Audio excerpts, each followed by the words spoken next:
memberikan dampak dalam uh, melalui pekerjaan kita. Uh, saya ke Sidikalang itu sejak tahun 2023 pertengahan bulan Juni ya, dan akhir 2023 itu kami sudah mencari siapa saja alumni yang dulu ikut di pelayanan mahasiswa. Jadi akhir 2003 itu kami sudah membentuk KTB. Nah, setelah KTB berjalan hingga awal 2004, akhirnya KTB berjalan dengan baik. Akhirnya muncul pertanyaan, eh, apa yang bisa kita kerjakan? Masa kita hanya KTB, hanya untuk diri kita saja? Akhirnya di 2004 itu kita sepakati untuk merintis pelayanan siswa di Sidikalang. Nah, nanti saya akan bercerita lebih jauh lagi seputar pelayanan perkantas di Sidikalang dan juga tentang uh, lembaga pendidikan yang kami kerjakan di Sidikalang. Saya mengawali sharing kita pada sore hari ini. Saya akan mengulangi sebuah pertanyaan yang diucapkan, yang ditanyakan oleh John Chambers tahun 2011 yang lalu. Kalau saya nggak salah itu tepatnya momen Karsu ya, Camp Alumni Regional Sumatera Utara. Saya yakin teman-teman ada yang ikut di momen tersebut. Sampai sekarang saya selalu mengingat pertanyaan yang disampaikan oleh Pak John Chambers ini ketika dia memang di momen Karsu pada saat itu beliau mengeksposisi kitab Daniel secara lengkap. Dan saya sangat tertarik dengan kitab Daniel, dan setelah dari Karsu itu pun saya masih terus mempelajari kitab-kitab Daniel karena saya sangat sangat terkesan dengan eksposisi yang disampaikan oleh Pak John Chambers pada saat itu. Beliau bertanya, eh, mengapa banyak alumni yang dulu ketika di pelayanan mahasiswa sangat aktif melayani, sangat bersemangat dan militan, namun setelah di dunia alumni di berbagai kota dan daerah tidak muncul lagi, tidak KTB lagi, tidak mengerjakan pelayanan lagi, malah sudah sangat asing dengan persekutuan pelayanan yang sebenarnya sudah banyak dirintis di daerah-daerah selain di kota Medan. Coba kita rawang sejenak ya, apa kira-kira yang menjadi penyebab teman-teman kita yang dulu kita kagumi di kampus yang luar biasa pelayanannya, tapi setelah di daerah atau di dunia pekerjaan tidak begitu tampak lagi bersedia mengerjakan pelayanan.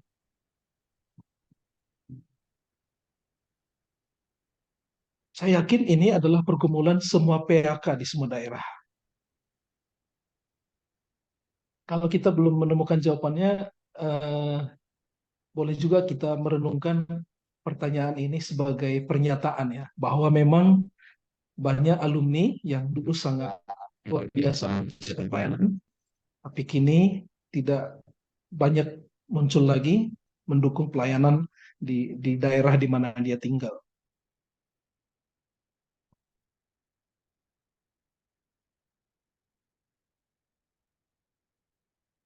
Atau ada teman yang bersedia kasih jawaban kira-kira apa ya penyebabnya ya. Boleh juga ya, kita ngobrol aja.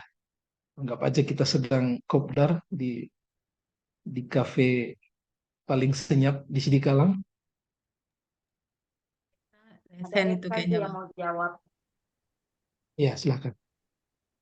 Oke, terima kasih. Salam buat kita semua. Halo. Halo. Kalau menurut saya sebagai salah satu juga, saya dulu pengurus di pelayanan UPF MIPA. Kalau kita dulu kan vision statement itu adalah di dunia alumni kita akan berdampak di gereja gitu kan. Jadi menurut saya banyak alumni mungkin definisi yang saya pahami ya melayani yang dimaksud tadi Abang tadi mungkin di pelayanan alumni Kristen yang ada di dekat kita. Kalau menurut saya banyak alumni yang saat ini sedang bergerak di gerejanya masing-masing. Itu yang pertama. Jadi mereka memang aktif di gereja. Karena kan vision statement kami dulu, nih Pak, kita akhirnya kembali ke masyarakat. Itu yang pertama. Yang kedua, eh, kemungkinan besar banyak alumni juga yang memang waktu dia menjadi di pelayanan mahasiswa itu adalah memang seorang followers menurut saya. Memang bukan karakternya adalah seorang yang militan dan bersemangat, tetapi dia adalah orang yang terhanyut dengan semangat dan militan orang-orang yang baru menerima Tuhan. Menurut saya seperti itu. Jadi saat dikembalikan ke dunia nyata, di mana dunia nyata itu lebih banyak orang yang tidak bersemangat dan tidak militan, ya dia kembali menjadi dirinya lagi, seorang follower. Demikian menurut saya, Bang. Salam. Terima kasih Ibu Guru Eka ya. Di sini kita mainnya Ibu Guru, Bapak Guru ya. Satu lagi boleh? Mau coba dong. Halo, Ya, silahkan Ibu Guru Rolina Sianturi. Shalom, salam kenal buat teman-teman semua. Menurut saya mungkin kurang komunikasi barangkali ya. Pertama, tidak ada teman-teman yang memberikan semangat. Kemudian yang kedua, tentu makanan rohaninya tidak sekenyang mahasiswa gitu ya. Ketika sibuk dengan pekerjaan, fokusnya jadi kepada permasalahan, mungkin pergumulan yang memang beda ya ketika mahasiswa dengan dunia nyata. Nah, ketika menghadapi pergumulan profesi, pergumulan keluarga dan lingkungan itu eh, tidak ada komunitas yang menjawab persoalan ini. Nah, sehingga mereka memang memerlukan anugerah ya untuk ada komunitas yang berpikir dengan pergumulan-pergumulan secara khusus nih untuk para guru begitu ya. Mungkin ada komunitas guru, tetapi bukan itu yang mereka butuhkan gitu. Makanan yang misalnya bagaimana mengupas secara detail, secara teologi work gitu ya, of work tentang guru gitu ya. Kan pergumulan guru banyak nih sekarang, ada PMM, ada macam-macam gitu ya. Itu gimana gitu, simple gitu. Jadi teologi ketuhanan tuh nggak hanya teori-teori lagi secara ini ya, dasar kayak firman Tuhan atau tetap firman Tuhan, tapi dunia realnya tuh gimana, prakteknya gimana dalam dunia nyata. Nah itu yang mungkin harus dipikirkan gitu. Karena kedepannya tuh guru ya mungkin sudah disibukkan gitu ya dengan fokus-fokus seperti itu. Tapi itu kan tidak menjawab permasalahan.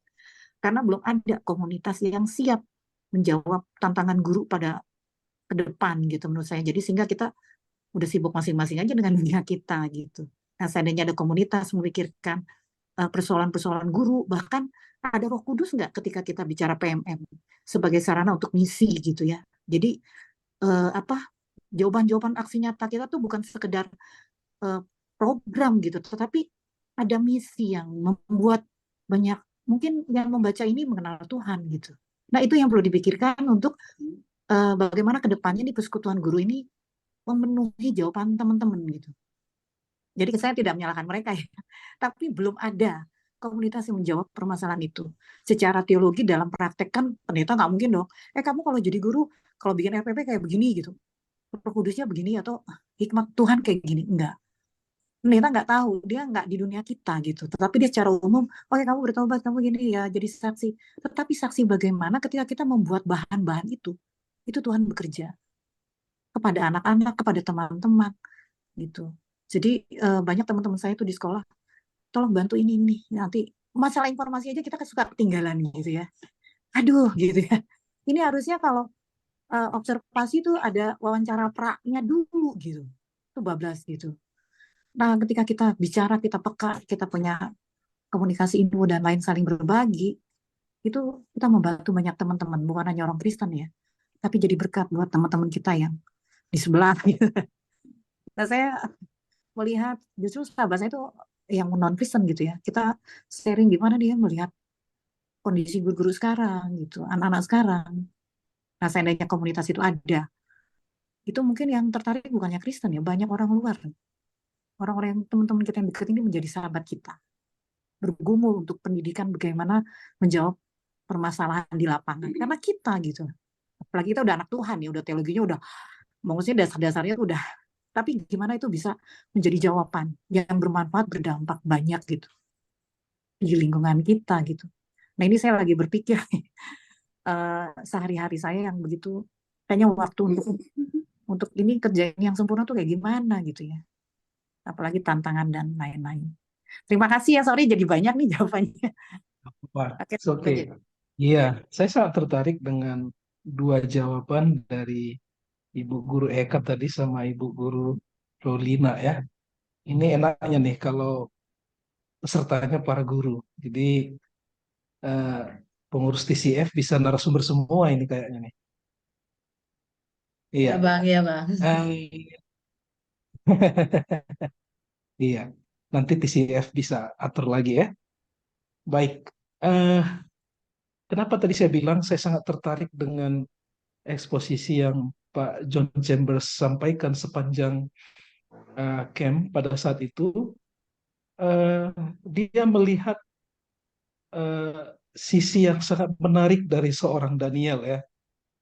Enaknya sebenarnya kita mengeksposisi Daniel ini secara lengkap, khususnya Daniel 6 ya, secara lengkap. Tetapi eh, kita tidak akan mengeksposisinya secara lengkap, tapi lebih melihat kekuatan spiritual dari seorang Daniel, dari disiplin rohaninya. Pada saat itu Pak John Chambers memberikan jawaban seperti ini.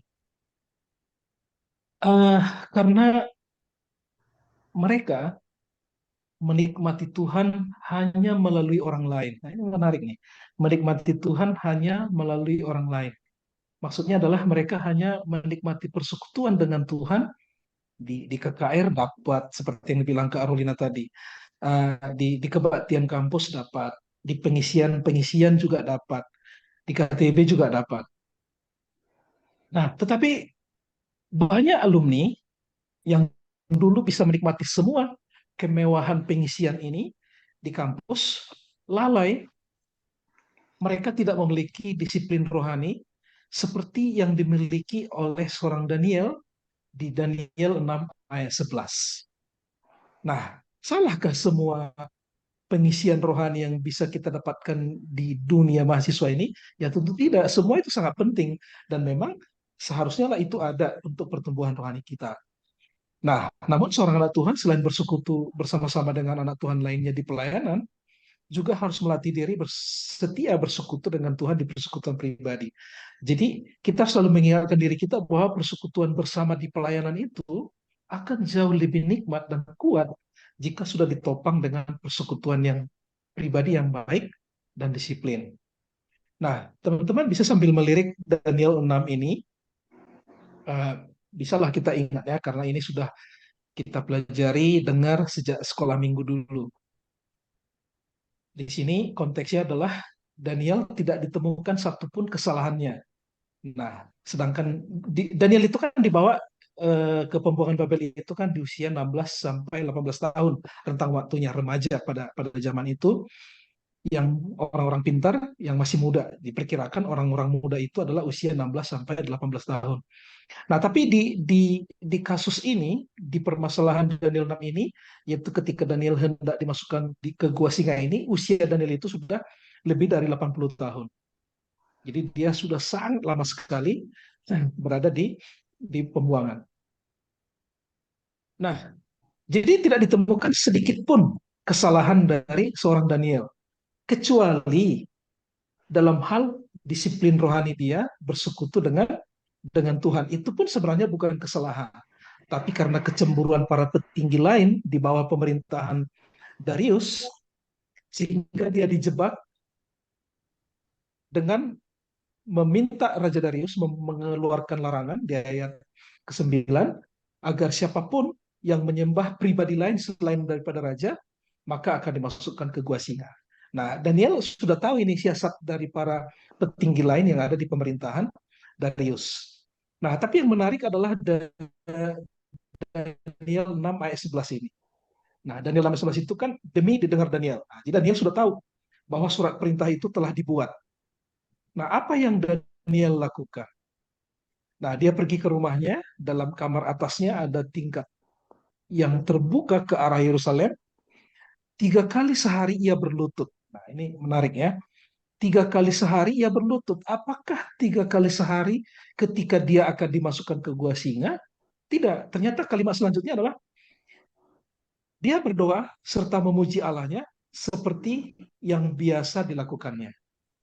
Nah, jadi kalimat seperti yang biasa dilakukannya menunjukkan, menyampaikan fakta bahwa Daniel itu memiliki disiplin rohani bahkan sebelum dia menghadapi tantangan akan dimasukkan ke gua singa.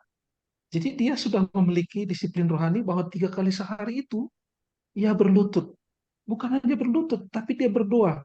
Bukan hanya berdoa menyampaikan permohonan-permohonannya, tetapi dia juga memuji Allahnya. Bahkan ketika hendak dimasukkan ke gua singa, dan itu adalah disiplin rohani dari seorang Daniel. Nah, jadi ketika Daniel tahu bahwa ia sedang diincar untuk menjadi korban, surat perintah sudah ditandatangani, tadi dibilang dia pulang ke rumahnya untuk berdoa seperti yang biasa dilakukannya. Jadi tidak ada keraguan sedikit pun bahwa yang membuat Daniel tetap teguh menghadapi pengadilan inilah kebiasaannya yang tidak pernah alpa itu, yaitu setia bersekutu dengan Tuhan.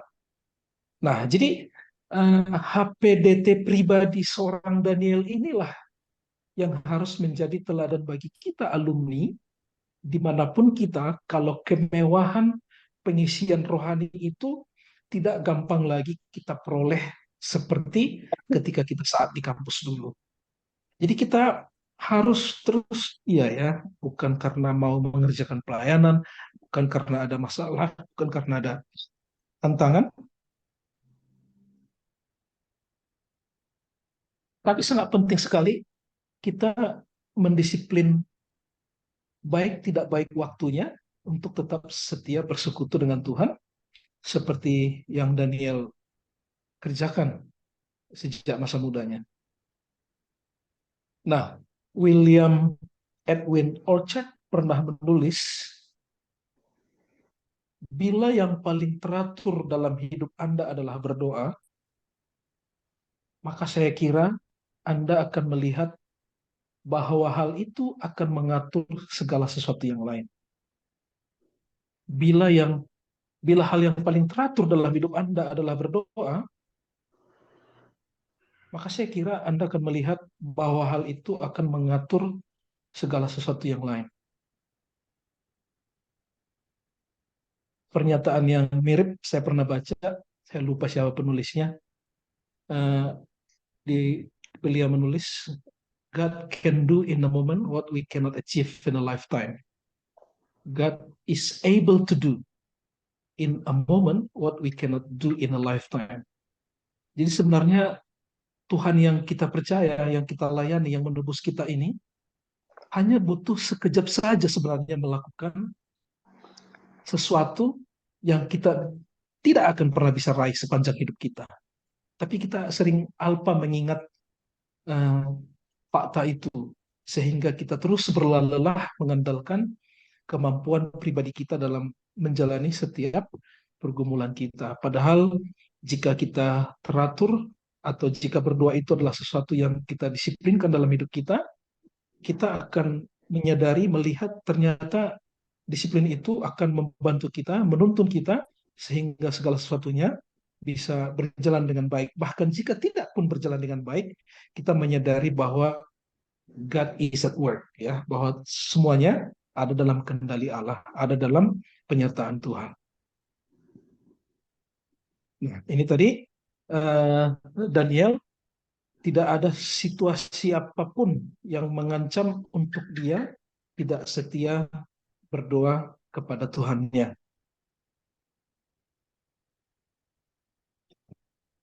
Nah, ancaman itu sebenarnya kan hanya 30 harinya. Yaitu dalam 30 hari itu tidak boleh menyembah atau berdoa kepada pribadi lain selain kepada Raja Darius. Artinya seorang Daniel bisa aja sebenarnya kompromi, ya.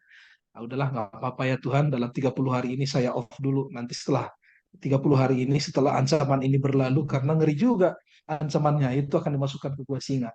Tetapi konsistensi rohani yang tanpa kompromi seorang Daniel ini dia tetap mampu menunjukkannya bahkan jika ancamannya seberat itu. Saya yakin kita pernah mengalami seperti yang dalam Daniel, jika kita setia bersekutu dengan kita di persekutuan pribadi kita, ya paling kita schedule tadi ya, uh, seperti yang disampaikan Kak Rolina tadi, banyak fakta di lapangan pekerjaan kita yang membuat kita tergerus ya, tersita perhatian kita dari HPDT kita kepada Tuhan.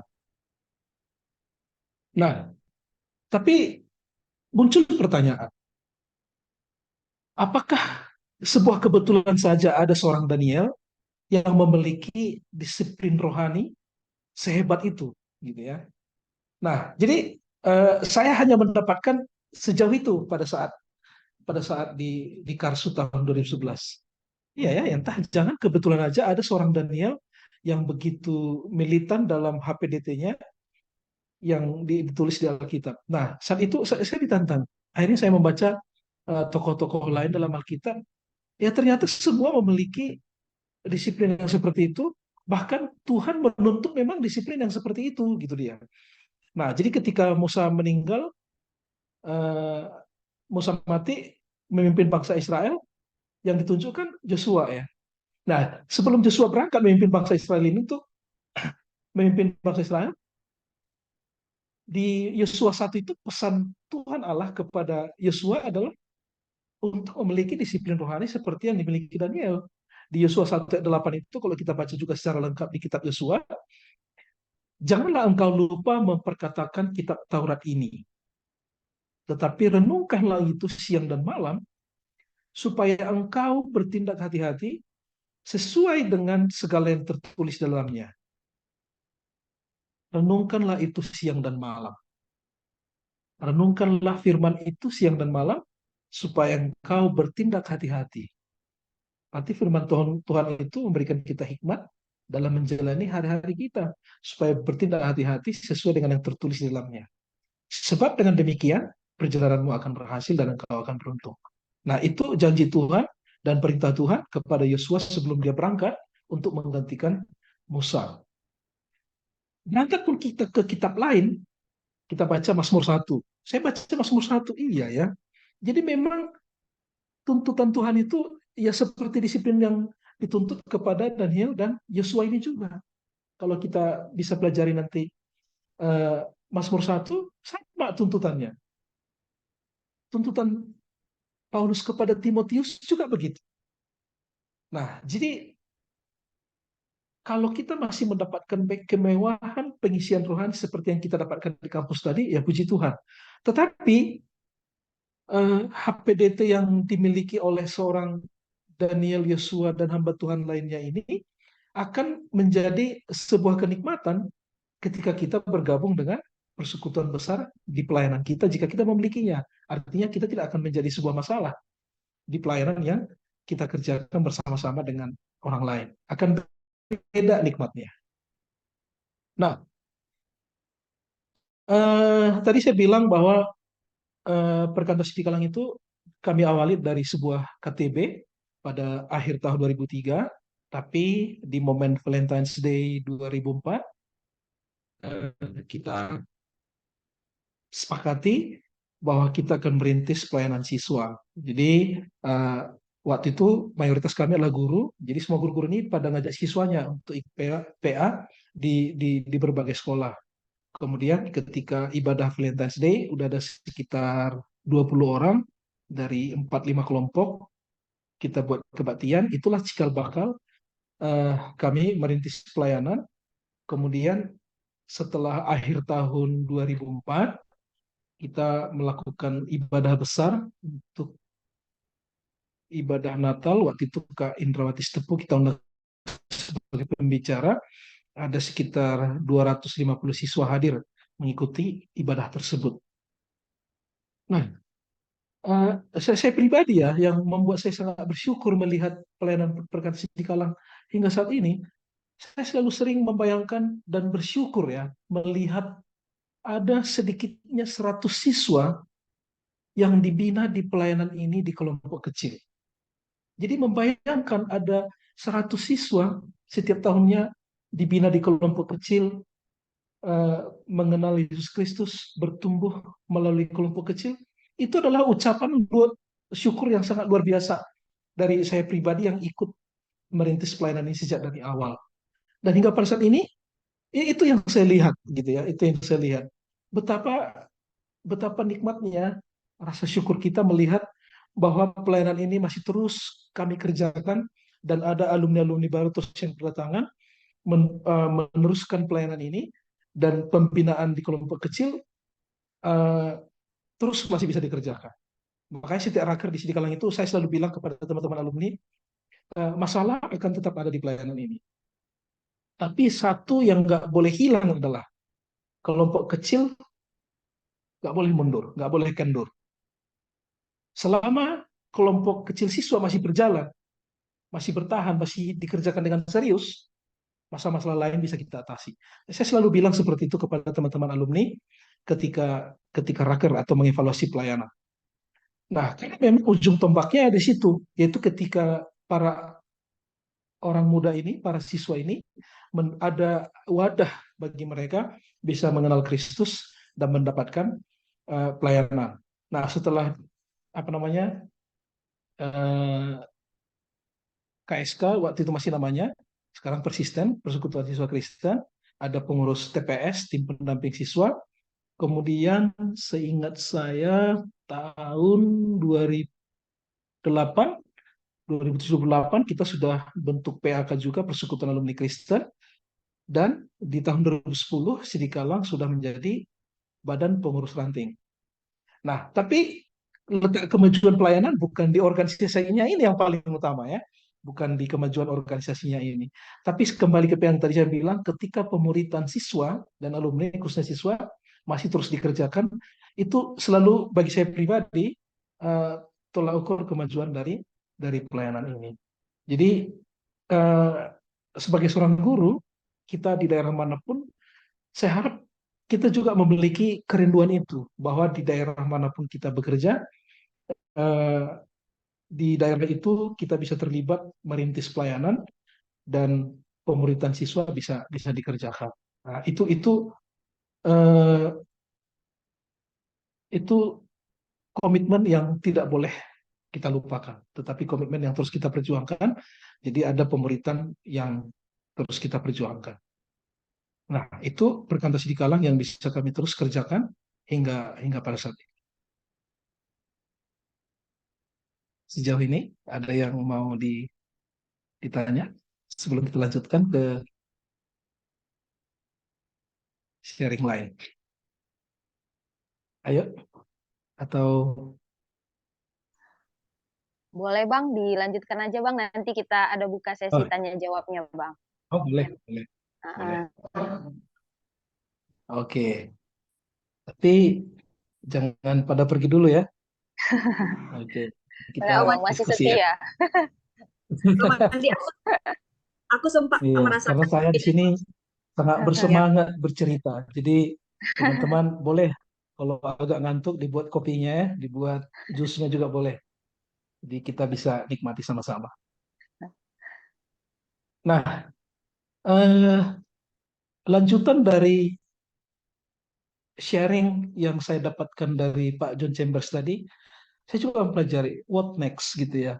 Apa lagi yang harus kita miliki sebagai seorang alumni agar bisa kita tetap survive, tetap kuat, tetap menyala ya istilah sekarang mengerjakan pelayanan ini.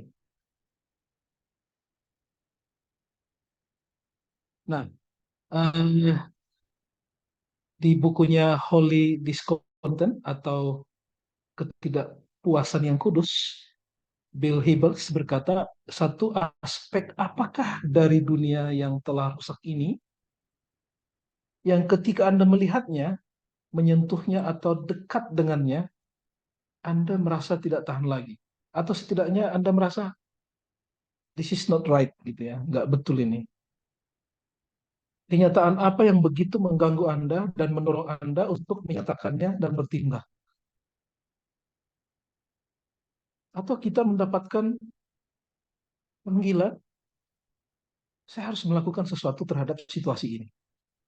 Jadi di buku ini kita diingatkan sangat penting sekali memiliki ketidakpuasan yang benar, ya, ketidakpuasan yang baik, sehingga kita tergerak untuk melakukan sesuatu terhadap situasi tersebut. Dan Andy Stanley juga mempertegas tentang lahirnya sebuah visi di dalam jiwa yang dikuasai ketegangan antara apa yang ada dan apa yang seharusnya ada.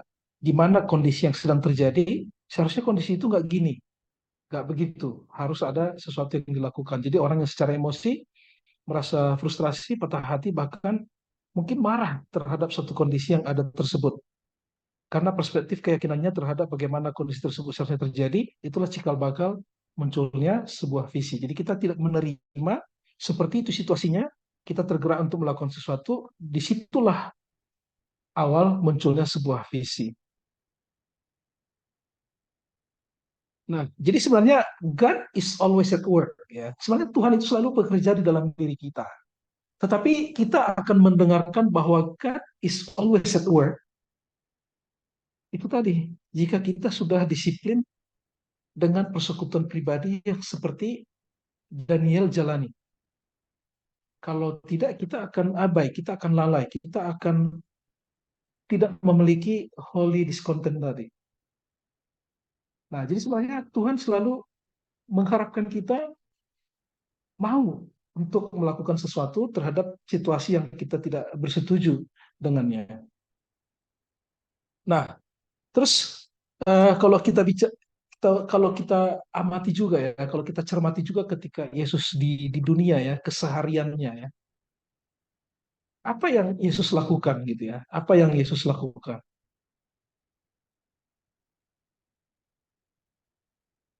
Bang Effendi pernah bilang, sesekali boleh kita ya jalan ke pasar atau pajak ya, melihat kerumunan orang, keramaian, apa ya yang datang ke hati dan pikiran kita melihat begitu banyak orang. Ada nggak sesuatu yang menggerakkan hati kita ya? Itu Bang Effendi beberapa kali lakukan ya, untuk melihat apakah hati kita masih peka melihat sekitar kita untuk bisa berbuat sesuatu. Nah, jadi ini sebenarnya adalah keseharian Yesus. Dia suka berkeliling ke semua kota, ke desa. Nah, selain mengajar dan menyembuhkan orang sakit, dia juga memberitakan Injil. Tapi yang menarik adalah di ayat 36 ini, melihat orang banyak itu, tergeraklah hati Yesus oleh belas kasihan. Jadi di sini poinnya tadi mulai dari Bill Hybels, Andy Stanley, sampai ke Yesus. Yang menarik, sangat penting ya, kita melihat kerumunan orang, ke keramaian, jalan ke desa, ke kota, bukan hanya sebatas healing gitu ya, tapi melihat apa ya yang masih membuat hati saya tergerak untuk berbuat sesuatu. Apakah kita memiliki hati seperti yang Yesus miliki ketika melihat orang banyak, hatinya tergerak oleh belas kasihan karena mereka lelah dan terlantar. Mungkin konteks sekarang tidak terlantar seperti yang Yesus lihat pada zamannya. Tetapi pasti ada sesuatu mestinya yang membuat kita peka melihat ada sebuah kebutuhan yang bisa kita kerjakan dimanapun kita tinggal. Nah, kebutuhan apakah yang paling menarik dan menggerakkan Anda untuk memberi perhatian lebih kebutuhan? Dan bidang apakah yang Tuhan letakkan menjadi keterbebanan dalam hati Anda untuk mengambil tindakan nyata? Jadi pasti ada kebutuhan, pasti ada bidang tertentu di mana Tuhan menaruh sebuah panggilan, visi yang menantang kita, meminta kita untuk bergerak melakukan sesuatu. Nah, saat ini teman-teman saya akan bercerita kenapa saya mendirikan TK dan SD plus anak yang sebenarnya saya mulai dulu awalnya dari les bahasa Inggris dan les matematika di tahun 2004 ya. Sebenarnya bersamaan ketika kami merintis pelayanan siswa perkantas di Sidikala. Nah, jadi saya mengingat diri saya yang masih 24 tahun pada saat itu, 24 tahun, masih single, masih muda, masih masih banyak hal yang belum saya pahami dengan baik pada saat itu di tahun 2004. Tapi karena saya merasa saya tipenya saya suka mengajar dan suka berkreasi, akhirnya saya memutuskan kayaknya ini saya harus mulai sendiri. Akhirnya saya memulai les bahasa Inggris dan matematika dengan modal satu komputer Pentium 1 dan juga menyewa sebuah ruangan yang harus saya sewa dibayar setiap bulannya. Nah, tapi satu yang menarik saya lihat di situ adalah bakalan seru ini karena merintis pelayanan dan memulai sebuah pekerjaan di waktu yang bersamaan. Nah, eh, akhirnya saya mulai di tahun 2004. Saya menikah di tahun 2008. Saya menikah di tahun 2008, menikahi teman sekampus waktu kuliah dulu. Nah, eh, kemudian yang saya terus jalani adalah walaupun saya hanya mengerjakan les bahasa Inggris dan matematika, saya terus membaca buku-buku pendidikan.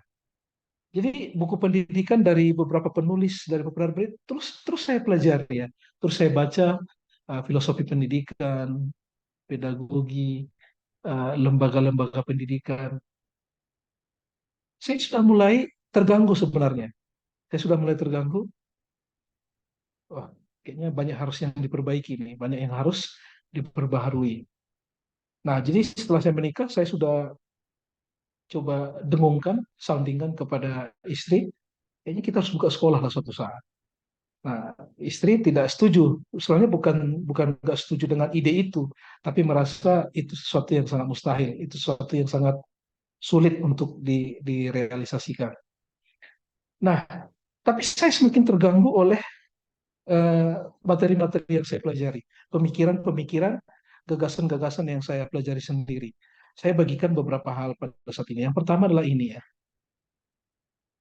Frederick Douglass, seorang reformis sosial, seorang penulis, seorang pemikir dari Amerika Serikat. Saya membaca dia menulis bahwa jauh lebih mudah membentuk anak-anak menjadi kuat daripada berusaha memperbaiki orang-orang dewasa yang sudah rusak. Ini juga ya, saya sangat terganggu dengan kalimat ini. It is easier to build strong children than to repair a broken man. Iya ya, keren juga ini.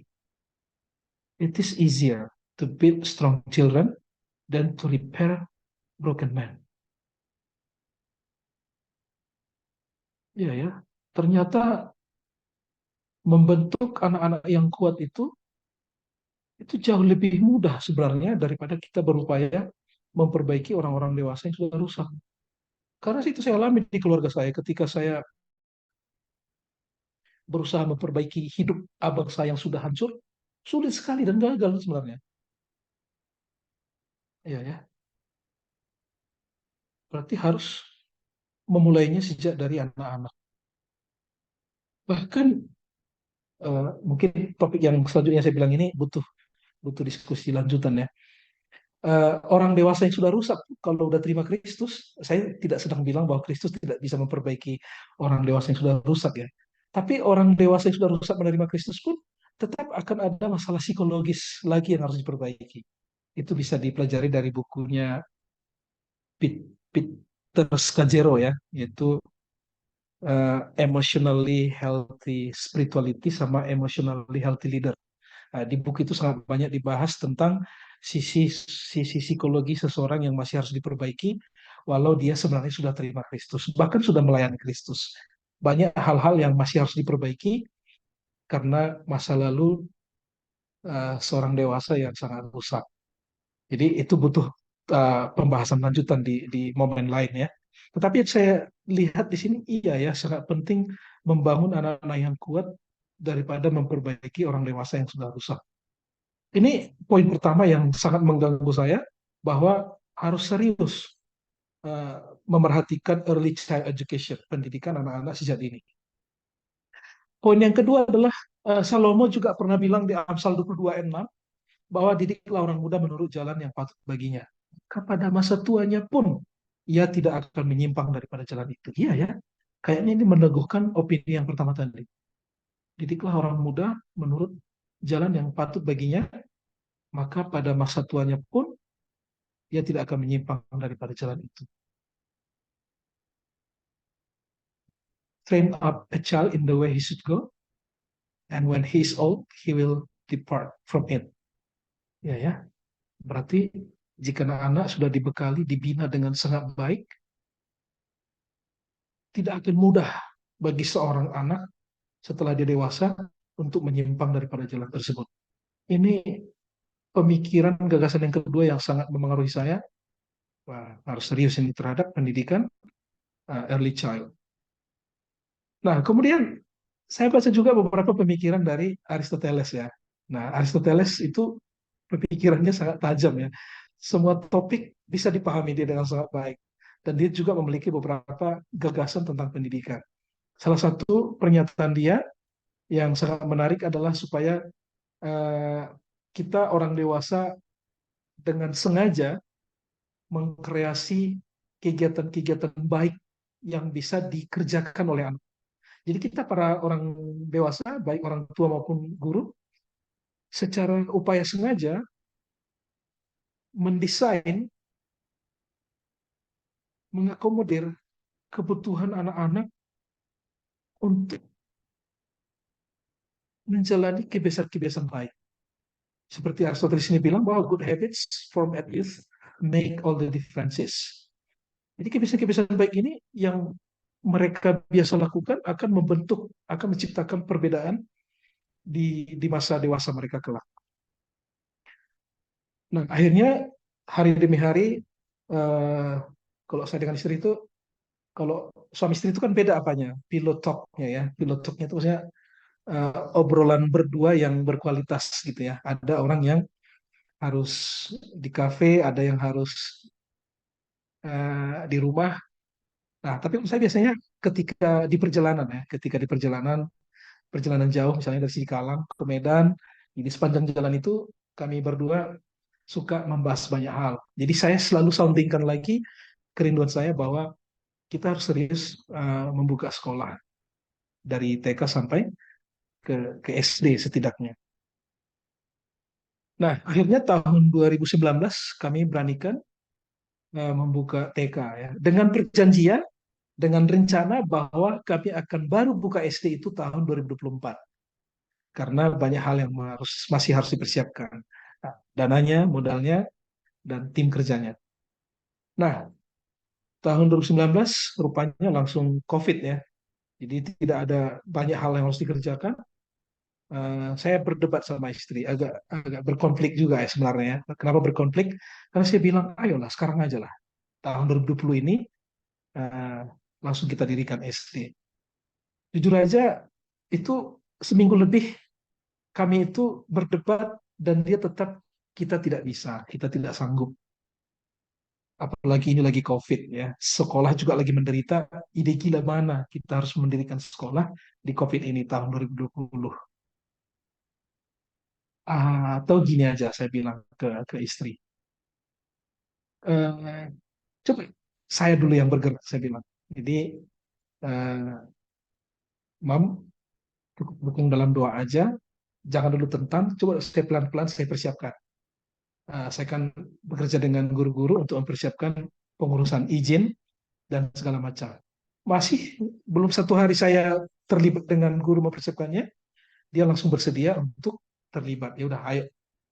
Kalau gitu, nanti apapun tantangan kita kerjakan sama-sama. Jadi istri berkata seperti itu, akhirnya sama-sama akhirnya justru dia yang mengerjakan lebih banyak teknisnya ya.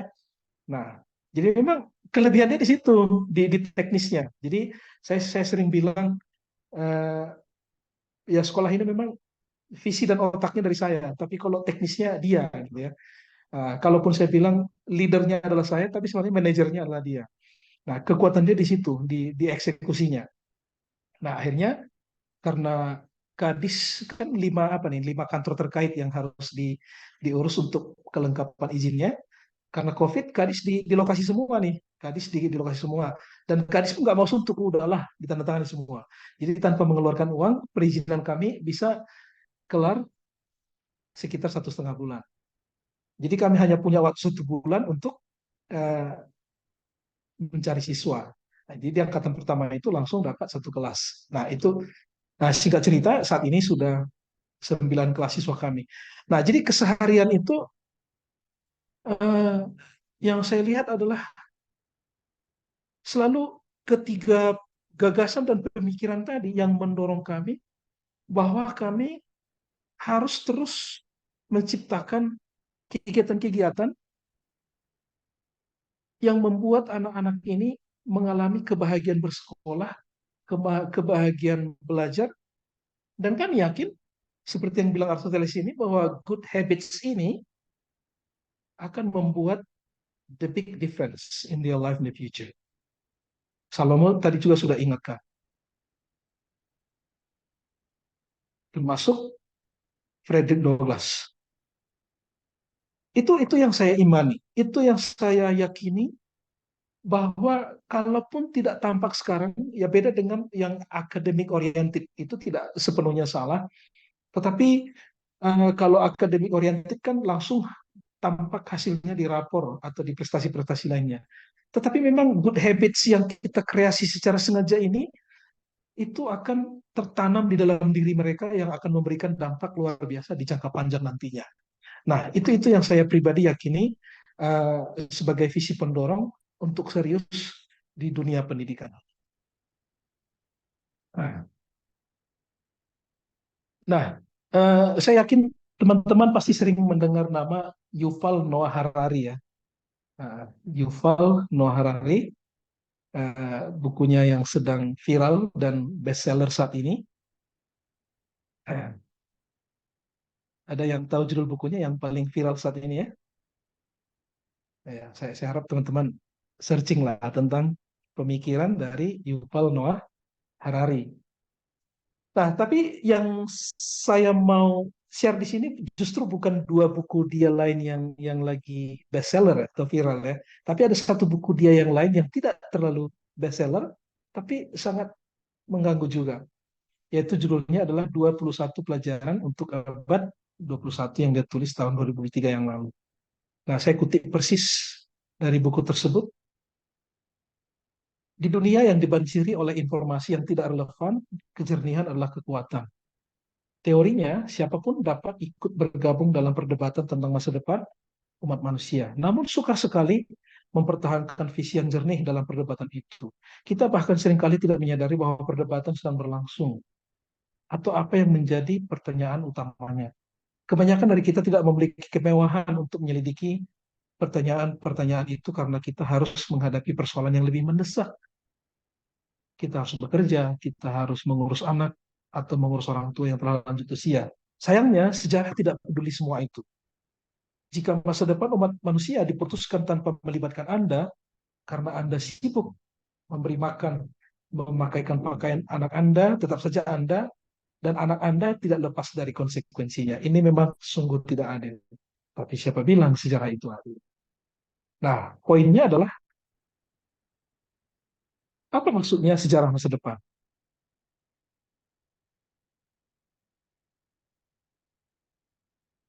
Tahun 2030 akan menjadi sejarah di tahun 2040. Atau tahun 2029 ketika Pak Prabowo mengakhiri masa kepemimpinannya sebagai presiden, akan menjadi sejarah di tahun 2045 ketika Indonesia merayakan ulang tahun yang ke-100. Itu maksudnya sejarah masa depan. Tapi kita yang adalah guru, jika terlalu asik dengan diri kita saja, dengan anak kita, dengan keluarga kita, dengan profesi kita, dengan kesibukan kita, maka kita tidak akan memiliki sumbangsih terhadap sejarah masa depan tersebut. Dan sejarah tidak peduli. Kita tidak akan, kita akan tetap menerima konsekuensinya. Tetapi para pelaku sejarah yang lain, bisa jadi itu adalah antagonis, pemeran jahat dalam sejarah, ya kita tetap menerima konsekuensinya. Karena kita yang adalah Tuhan, yang kita adalah pendidik, posisi yang sangat strategis, hanya asik dengan diri kita sendiri.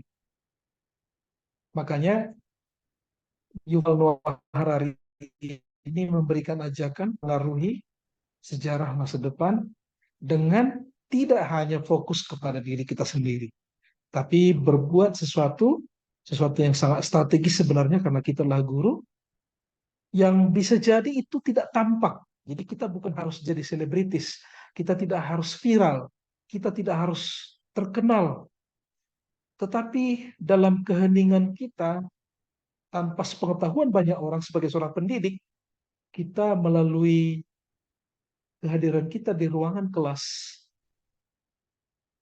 pasti memberikan pengaruh terhadap sejarah masa depan. Apa yang bisa kita perbuat?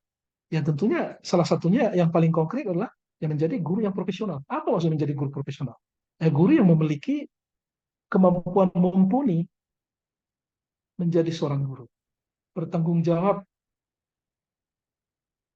dalam tugas kita sebagai seorang guru dimanapun kita berprofesi sebagai seorang pendidik.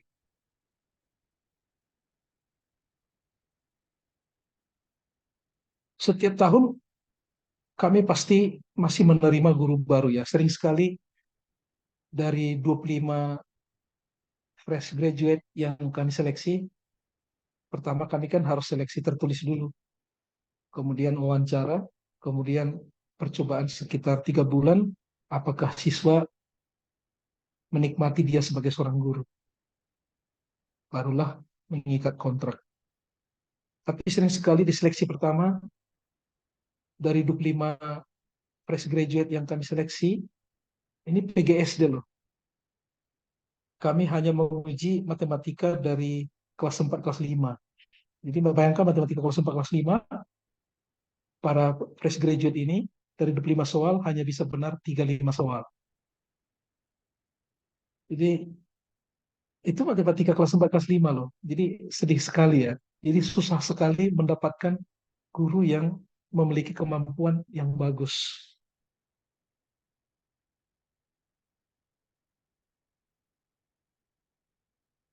Bicara tentang guru yang profesional ini, yang ideal ini, barangkali di lain kesempatan istri saya yang lebih paham ya. Istri saya yang lebih paham. Tapi saya melihat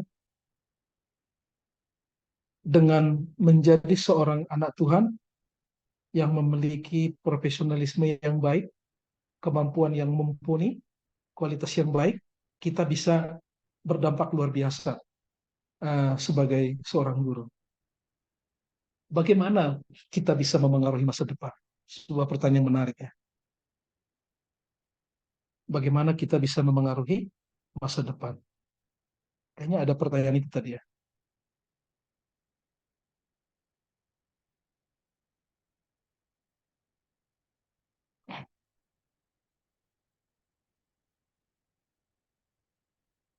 Yang pertama adalah ya kita harus mulai dari HPDT kita.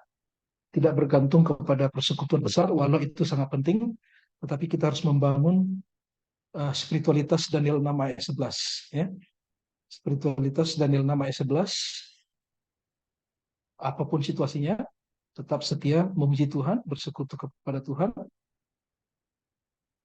dan selalu meyakini bahwa disiplin Tuhan ini akan menjadi penuntun, akan memengaruhi hikmat kita dalam menjalani hal yang lain. Dan yang kedua adalah mengerjakan pelayanan. Terlibat di pelayanan, tadi Kak Rolina ingatkan, Ibu Eka juga, pelayanan di sini tidak harus alumni Perkantas di Galang. Bisa jadi kita terlibat di pelayanan gereja, pelayanan medis, pelayanan pendidikan, atau apapun itu. Tetapi mari kita mengerjakan pelayanan apapun yang menjadi beban kita itu dengan tetap mengawalinya dengan spiritualitas Daniel 6 ayat 11. Dan kalau kita sebagai seorang guru, mari kita awali dengan menjadi guru yang profesional, yang memiliki kemampuan mumpuni dan bertanggung jawab dengan profesi kita sebagai seorang guru.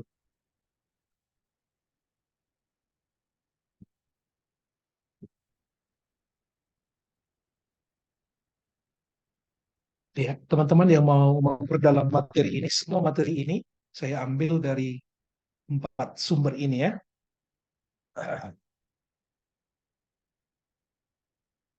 Baik, teman-teman, Oke, kita boleh saling bertanya, saling berbagi. Itu pengantar yang bisa saya sampaikan untuk sharing pada sore hari ini. Terima kasih. Saya kembalikan ke MC dulu. oke Bang, terima kasih untuk pemaparan materinya yang sangat menarik ya gitu. Jadi banyak pertanyaan-pertanyaan yang mengingatkan kita gitu, sudah sejauh mana kita sebagai guru ataupun tenaga pendidik melakukan pelayanan kita kepada lingkungan kerja kita ataupun kepada siswa kita. Oke, nah teman-teman, kakak abang, kita akan membuka sesi tanya jawab. Jadi, oh iya, oke, terima kasih untuk Ibu Eka ya sudah bergabung sampai bertemu di pengisian selanjutnya. Oke, jadi ada 2 sesi, teman-teman. Kita buka sesi tanya jawab. Untuk sesi pertama, dipersilakan untuk 3 orang penanya ya. Boleh langsung open mic atau oh oke ini. Oke, silakan. Silakan Eka, boleh open mic ya, Bu. Oke, terima kasih buat kesempatannya. Salam buat kita semua. Halo. Yang saya ingin tanyakan, Bang, saat ini kan kita guru dituntut untuk memengaruhi semua orang, bukan hanya siswa dan semua. Kita jadi sorotan saat ini menurut saya. Baik dari tingkat paling atas sampai tingkat paling bawah, dari menteri sampai saat ini kita guru-guru di daerah tertinggal pun saat ini sedang disorot, begitu kan? Jadi saya sangat terberkati dengan materi Abang karena saat ini memang kalau kami guru-guru kita yang sudah pernah paham tentang pelayanan, kita pasti pengen untuk ada visi pribadi. Kita sudah ditanamkan visi pribadi sebelum kita dilepaskan ke dunia nyata, kan begitu.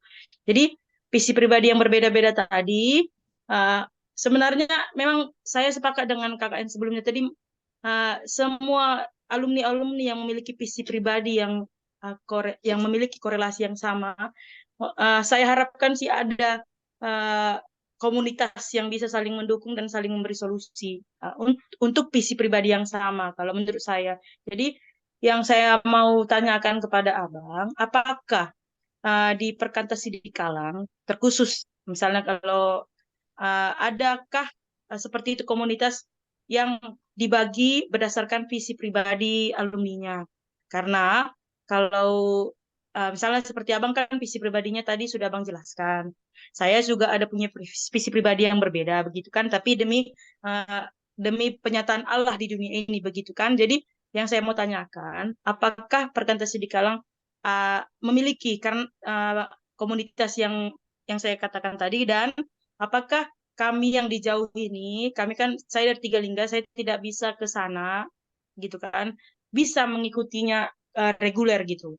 Karena kami butuh. Demikian pertanyaannya. Shalom buat kita semua. Semangat Ibu Eka. Shalom. Iya. Oke Bang, silakan Bang. Ibu Eka, tolong simpan nomor HP saya ini, saya buat di kolom chat ya.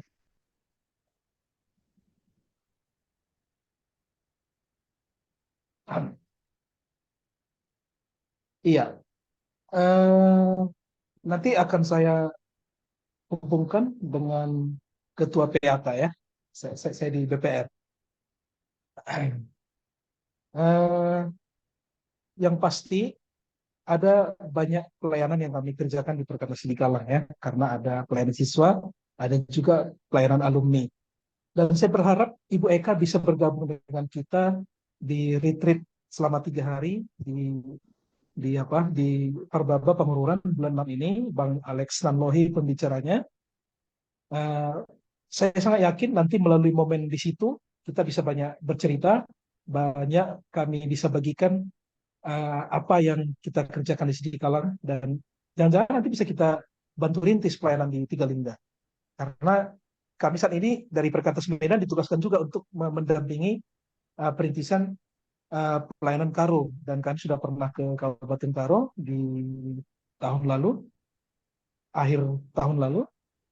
Saya sangat bersyukur bahwa saling mendukung antar daerah ini sangat bagus ya. Jadi jangan-jangan suatu saat di Tiga Lingga bisa kita persiapkan pelayanan siswa. Yang pasti apapun visi yang sedang dipikirkan atau dirindukan oleh Ibu Eka, Sidikalang siap mendukung. Nah, yang pasti ada beberapa yang kalau di gathering Perkantas di Siantar setiap tahunnya kan nanti bulan 6 ini ada juga.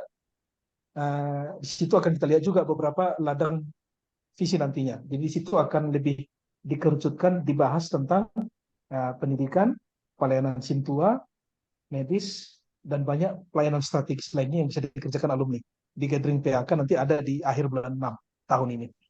Jadi kita awali dulu dengan bisa berkomunikasi, bisa bertemu ya, Ibu Eka. Thank you. Baik, Bang.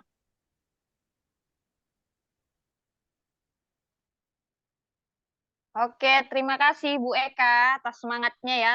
Terus semangat berdampak ya dimanapun kita berada dan apapun yang menjadi visi kita masing-masing. Oke, selanjutnya teman-teman, ada lagi yang mau bertanya untuk dua penanya di sesi pertama ini? Tenta, ada di kolom chat ini dari Kak Raulina Sianturi.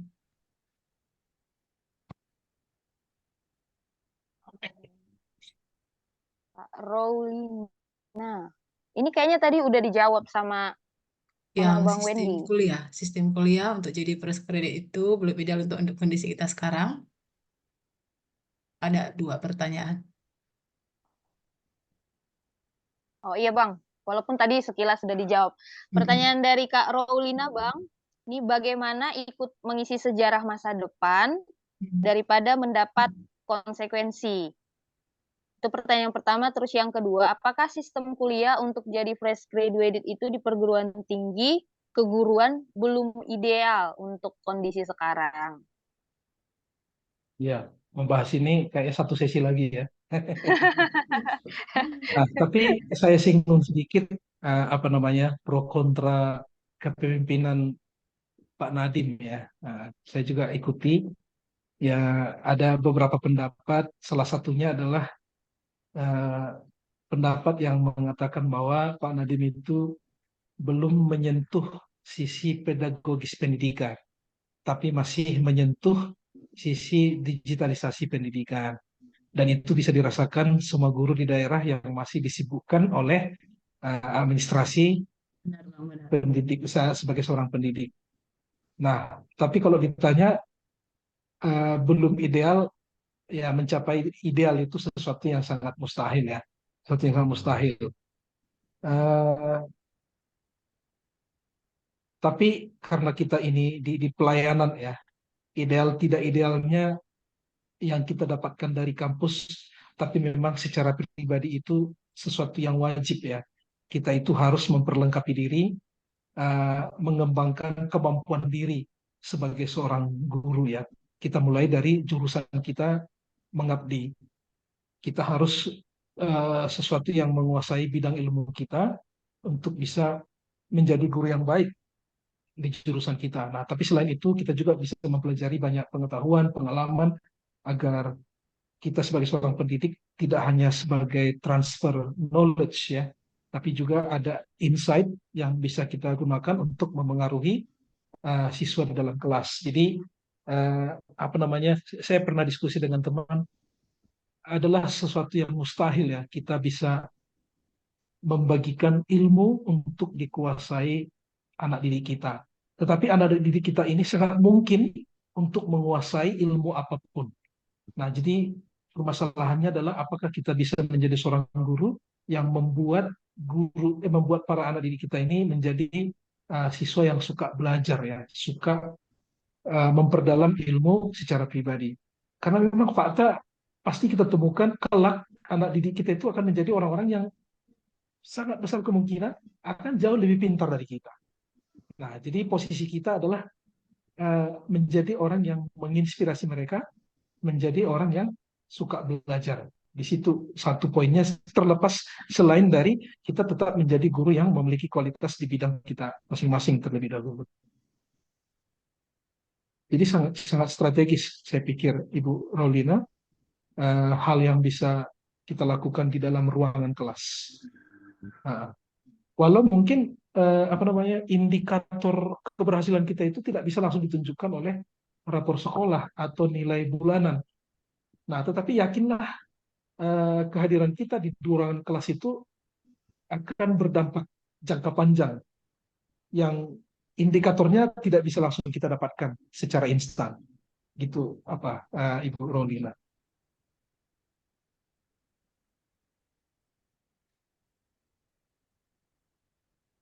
Oke, ada pertanyaan lanjutannya nih Bang. Perlukah ada training untuk guru-guru fresh graduate di sekolah dengan misi tertentu untuk setiap mata pelajaran?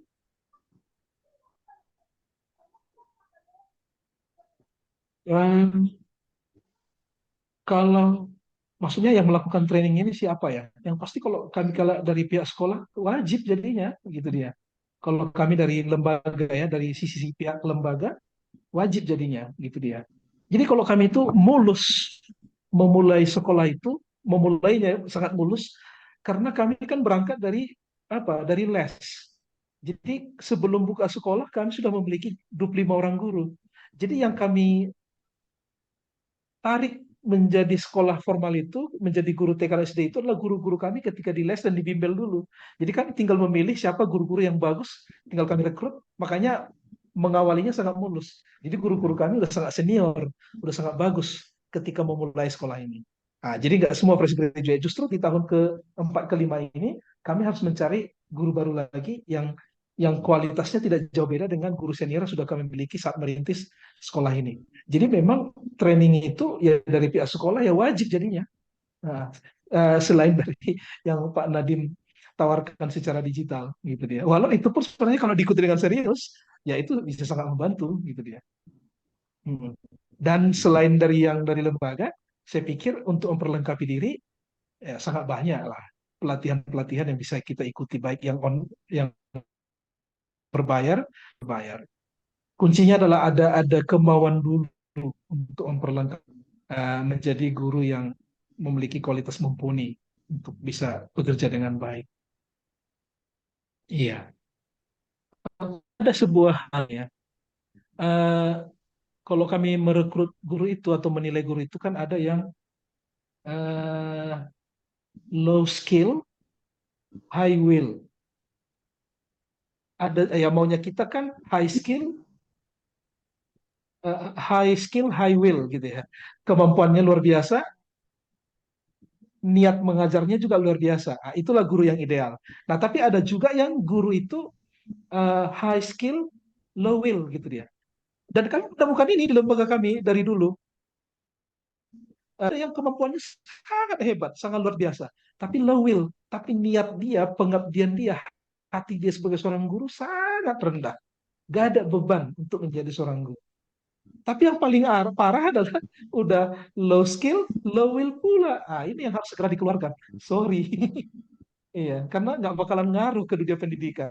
Udah kemampuannya nggak ada, tapi juga niat untuk mengajar dengan baik juga ada. Tapi kalau kita bertemu dengan guru yang low skill, tapi high will, ini harus kita training. Ini harus kita training. Nah, jadi it's okay to have low skill as long as you have a high will to teach as a teacher. Itu poinnya. Itu syaratnya. Tapi kalau niatnya nggak ada, kemampuannya nggak ada, aduh, sorry, gitu dia. Nggak cocok deh jadi guru, gitu dia. Itu. Oke, kalau skill berarti bisa diasah ya Bang ya, bisa belajar ya Bang. Kalau Iya, bisa keinginan diasah, asal ada high will gitu dia. Asal niatnya tinggi gitu ada dia. niatnya. Nah, Oke. Ada lagi Bapak Ibu? Ini dari tadi Kak Rolina aja nih, coba yang lain. Oke. Bu Eka sepertinya itu lagi ya. Ini yang terakhir kayaknya boleh berentah. Gimana, Kak? Ya. Ada Resen Ibu lagi Eka tadi, ini harus Bu Eka ya? bergabung dulu nih ke Iya, Sri Kalau bergabung. ini. Lebih tepatnya Oh, bergabung ya Bang ya kayaknya ya untuk realisasi ya Bang ya. Iya, banyak Heeh. yang bisa kita kerjakan di sini. Iya, biar lebih detail diskusinya Bu Eka, gerakan-gerakan selanjutnya. Begitu ya Ya. Bu Eka. Tapi it's okay. If you have one now, go ahead. udah di save-nya tadi nomor Abang ini, Kak. Iya. Ya, Lanjut, thank you. di belakang layar mereka diskusi lagi. Langsung berjumpa. Oke, masih Oke. ada pertanyaannya atau kita tutup sesi tanya jawabnya?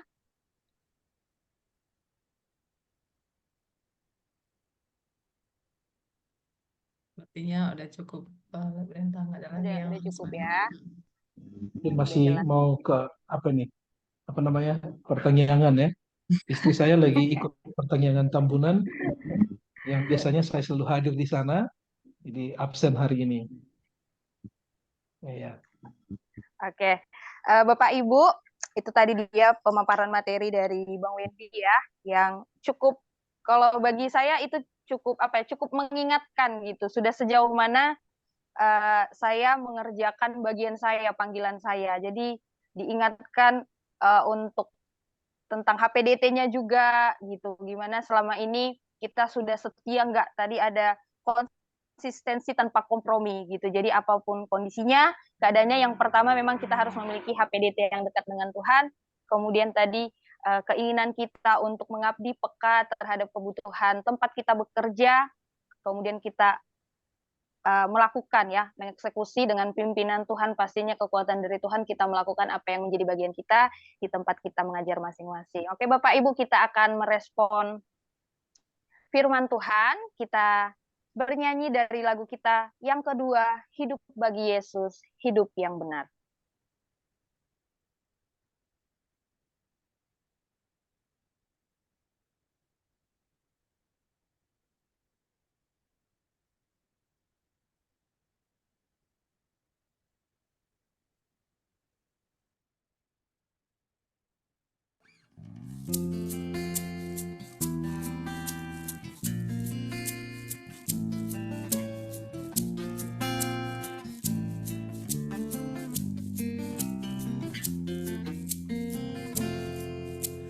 Hidup bagi Yesus, hidup yang benar, tinggalkan dunia dan dosa cemar, serahkan semuanya, kelak hati gemar, jalan inilah beri berkat besar. Oh Yesus mukhalisku, ku serahkan diriku, karena Tuhan telah serahkan hidupku gantiku. Oh tiada lain Tuhan, hatiku tak tahu, ku berserah, oh terimalah hidupku ya Tuhan.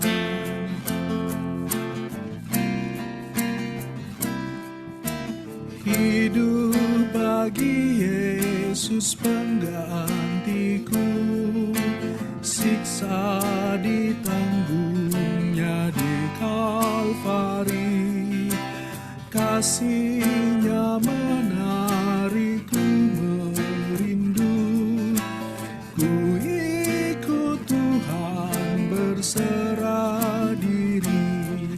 Oh Yesus mukhalisku, ku serahkan diriku, karena Tuhan telah serahkan hidupku gantiku. Oh tiada lain Tuhan, hatiku tak tahu, ku berserah, oh terimalah hidupku ya Tuhan.